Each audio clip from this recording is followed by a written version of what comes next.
Renato, tem um monte de pergunta aqui, mas antes eu queria que você falasse assim, quando a gente fala de renascimento moral, material e tecnológico, eu acho que uma coisa só, vários libertários ficam bravos comigo, porque uma vez eu falei assim, tem vários conceitos que eu já li em autores libertários, eu gosto muito do Hoppe, né, eu acho que o Hoppe é um gênio, foi um dos maiores pensadores do século XX, mas tem alguns pontos que eu fico pensando assim, que o ser humano é sempre uma desgraça. Quando o pessoal libertário, eles falam do pacto de não agressão, por exemplo, eu lembro sempre do Santo Tomás de Aquino, que ele dizia o seguinte, olha, as pessoas virtuosas não precisam nem ter Estado, não precisa ter nada, não precisa ter lei, porque elas têm a lei moral dentro de si, né? Elas têm a lei moral dentro de si, elas têm o tempo todo procurando autocontrole e se guiando pela virtude. O Estado é feito justamente para conter os desgraçados, né? Então, assim, nesse sentido, eu sempre fico me perguntando, será pacto da não agressão, por exemplo, é um conceito que eu não consigo imaginar, vendo o que o totalitarismo está se tornando, eu não consigo ver isso realizado, a não ser pelas pessoas virtuosas, entendeu?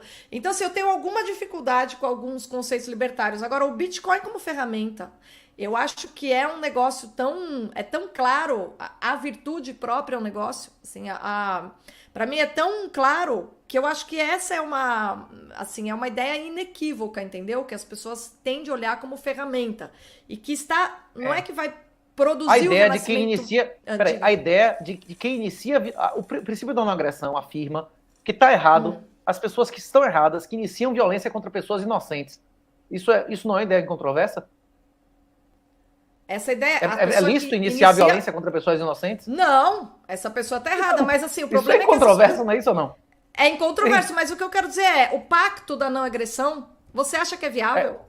O princípio da não agressão é que você só pode utilizar violência contra pessoas que utilizaram violência contra você antes. Não é isso que diz o princípio da não agressão? Esse é o princípio, pra mim, mas e o pacto? Eu não vejo diferença nenhuma disso e da regra de ouro de Jesus, que ama ao próximo como a si mesmo e a Deus sobre todas as coisas. A Deus, para mim, Deus se apresentou a mim como a verdade, não é isso? Eu sou o caminho, a verdade e a vida. Ninguém vem ao Pai senão através de mim, então eu sou Deus, não é isso? Não é isso que Jesus diz? Por isso que não, o pessoal... Isso sim, é isso sim. Mas o que eu tô falando é como é que a gente se livra do Estado, Estado, que Jesus Renato? é Deus. Agora os testemunhos de Jeová, o pessoal vai achar ruim, né, dizer que Jesus é Deus, né? O pessoal que não reconhece o concílio de Nicéia, né? Como é Mormon, mas para todas as outras igrejas que se consideram cristãos, Jesus é Deus e Jesus diz que ele é a verdade. Então, o que significa você amar a Deus sobre todas as coisas? Você aceitar a realidade das coisas, né?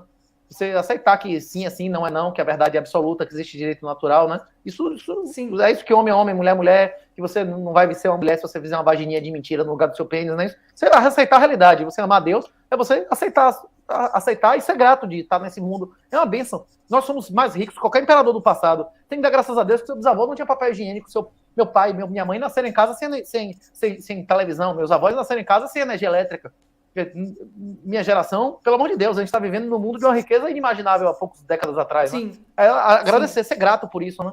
É isso que eu acredito que é. Então, para mim, o princípio da não agressão constitui-se em um nível de identidade altíssimo a regra de ouro de Jesus. Eu não vejo muita diferença. Não, sim, mas o que eu tô falando é outra coisa, Renato. O que eu tô falando é outra coisa. Esse princípio tá certo, mas esse princípio tá na mesma linha do São Tomás de Aquino falando. Os virtuosos, as pessoas virtuosas, evidentemente, elas vão agir de maneira correta. O que eu tô dizendo qualquer lei é pro vagabundo. Como esse princípio é violado, como esse princípio é violado o tempo todo pelo vagabundo, essa é a ideia do Tomás de Aquino.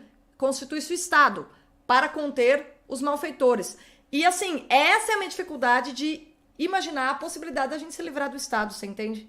Eu quero que você veja, na visão libertária, como é que seria possível, digamos assim, você se livrar do isso? Porque o Estado moderno, eu tenho um acordo total com as teses dos libertários aplicadas ao Estado moderno, mas não a ideia de Estado na perspectiva aristotélica e tomista.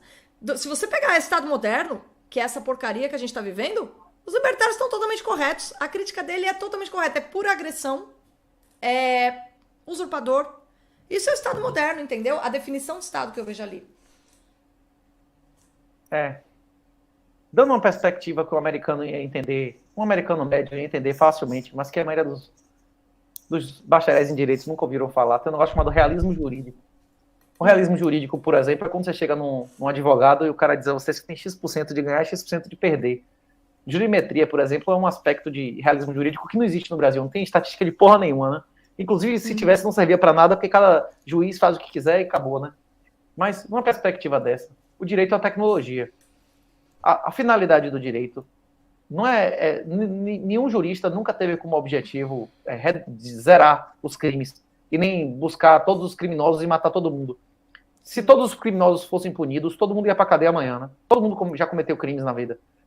O objetivo do direito é, como eu já falei aqui, inclusive o public choice que eu já mencionei aqui antes, defende que a democracia é uma solução porque a democracia, segundo essa argumentação de que acredita em democracia baseada no public choice, seria uma solução de opressão de minorias por tempos determinados. Porque, inclusive, como o negócio é dinâmico, a minoria que vai sendo oprimida vai ser diferente.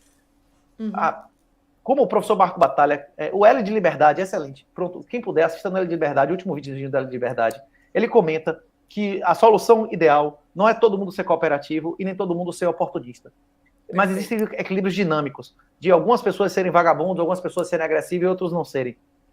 Se você encarar de maneira realista, o objetivo do direito não é eliminar a violação, até porque nenhuma lei nunca vai violar todos os crimes. O objetivo do direito é reduzir a violência que destrói riqueza. Na hora que eu chego para você e diz, Bruna, você não precisa matar o cara que deu um tapa na cara do seu filho. Porque se você fizer isso, você vai para a cadeia, seu filho vai perder a mãe, não é isso? Existe uma lei que esse cara vai tomar uma chicotada e tal, não sei o que lá, e você vai querer a chicotada em vez de matar o cara, não é isso? Não entendeu o que eu estou dizendo? Isso serve para as pessoas se sentirem satisfeitas com uma punição menor, não é isso? Porque elas não vão ter uma retaliação eterna, porque se todo mundo chegar a se vingar da maneira que quiser, sem intermediários, a porra vai virar um caos. A questão é que o direito não precisa ser administrado pelo Estado. Existem tribunais privados, inclusive através do Bitcoin. Você pode, por exemplo, o governo no Brasil tem legítimo dispositivo. Eu sou obrigado a deixar metade do meu patrimônio para meus herdeiros. Com Bitcoin eu posso deixar 0 para meus herdeiros. Eu posso deixar uma chave que vai ser imediatamente enviada para meus sucessores verdadeiros, 1 ano, 2 depois da minha morte. Qualquer e-mail, Gmail, Yahoo, tem lá Inactivation Settings. Você bota o e-mail que você quer que seja enviado para seu filho, para seu esposo, né? Inclusive dando todas as instruções de onde você vai achar a chave e tudo mais, não é isso? Você pode fazer tudo isso. Inclusive, você pode, por exemplo, colocar 2, 3 caras que você considera que seriam bons padrinhos e tal, para ter que concordar, para tirar qualquer centavo do seu filho. Então, meu filho não tem condição de tocar em dinheiro, meu filho é pequeno. Eu vou colocar 3 ou 4 pessoas com acessos parciais a dinheiro para dar uma mesada a ele, não é isso? Tendo que concordar 2 de 3, ou 5 de 7, ou 7 de 10. Essas soluções são possíveis através do Bitcoin. Agora, a verdadeira justiça não pode vir através de governos. Os governos, eles são entidades satânicas. Ele está em Samuel, está no Antigo Testamento, eles mataram os bebês, o faraó ordenou matar os bebês. No Novo Testamento, o rei dos judeus ordenou o assassinato dos bebês todos de Belém, dos meninos, de novo, como o faraó tinha feito para eliminar Jesus. Quando o Satanás oferece os principados, quem são os principados? São os governos. Quem é o pai da mentira? Como é que você se torna governante? É falando a verdade ou é mentindo? É uma competição satânica. Caim é o fundador da cidade, né? A primeira cidade. O que está escrito na Bíblia é tudo verdade absoluta. Só que tem algumas coisas que são metafóricas. Por exemplo, todas as mulheres, todos os homens do mundo têm a genética que tem todas as mulheres do mundo, mas o oposto não é verdadeiro, não é isso? Tem algum gene que as mulheres têm que o homem não tem?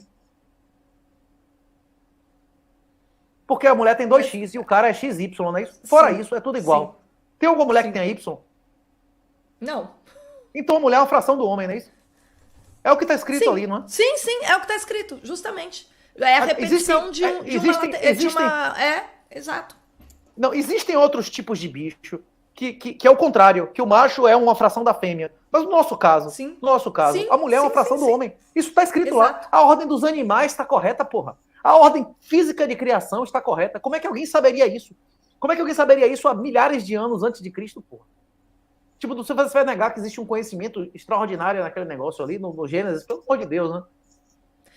Ali é um guia que você não erra, mas eu percebo que no meio do Bitcoin não é todo mundo que tem esse discurso como você, que consegue ter uma visão profunda e, ao mesmo tempo, dentro da cosmologia cristã. Não é uma coisa muito comum. Tem pessoas que... Tem livro, inclusive, Thank God for Bitcoin, que é escrito por mais de 20 caras, inclusive de várias denominações e tal. Aqui no Brasil tem um Bitcoinheiro do Manto e tem um Jaraguá, que são caras que têm um conhecimento teológico 50 vezes maior do que o meu. Tem pessoas que têm um aprofundamento maior. Eu escrevi o livro Eu Me Doxei, que eu tenho um perfil intermediário. Eu tenho formação em finanças, eu fiz doutorado em finanças. Eu tenho uma formação em engenharia de base, eu fui o primeiro do ENAD no Brasil, eu fiz programação. Eu tenho noção desde 10, 11 anos. Eu sou um cara que transita com alguma facilidade em várias áreas do Bitcoin. Eu tenho noção de governança corporativa, eu estudei direito. Eu tenho um trânsito, embora eu não seja um grande expert em nenhuma dessas áreas especificamente. A minha expertise, o que eu faço há 16 anos, é identificar como o vagabundo pensa. Eu faço local de crime, eu faço investigação criminal. A minha expertise é ver qual o perfil do vagabundo, não é isso? E é por isso que eu consegui identificar no primeiro mês que o governo de Bolsonaro ia ser submissão à China, que ele chegou lá e prometeu que o chinês ia entrar aqui sem visto. Eu achando que ele ia chegar e romper relações diplomáticas com a ditadura mais assassina da história da humanidade, né? Isso que matou mais do que Bigode e Stalin juntos. Ele chegou lá e disse que o vice dele queria casar com a China. Imagina quem é que vai ser a esposa, né? Nós, com certeza, a China vai ser o ativo, né? Ele vai ser o passivo, né? Não? Quem é que vai ser a noiva, né? Hein?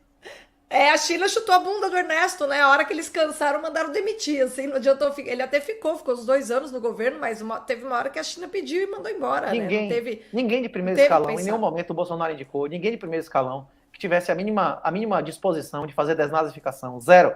Não teve ninguém. Por exemplo, o Entraub é um cara bem sucedido, bem intencionado. Ele ia chegar lá e limpar o Enem. Os Enems do Bolsonaro foram os mais esquerdistas desde sempre. Os Enem, aliás, são os piores. Isso, não limpou, ele ia chegar lá, ele professor concursado, ele ia botar pra foder com os colegas dele, ia perder o emprego dele no dia. Ele ia perder o emprego dele quando ele saísse de lá.